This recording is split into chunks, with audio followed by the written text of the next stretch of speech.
Welcome back guys, my name's Om, and this week in honour of Doctor Who returning back with Jodie Whittaker as the 13th Doctor, I'll be showing you how to vanish the TARDIS.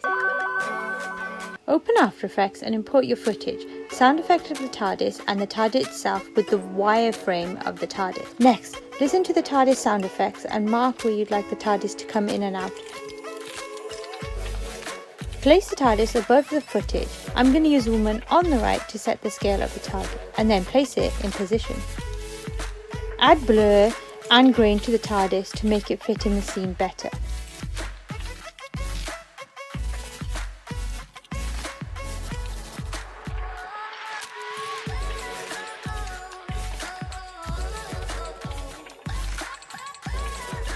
From here, you can add several dissolve effects that work in a similar way, or even draw a mask around the TARDIS and animate this.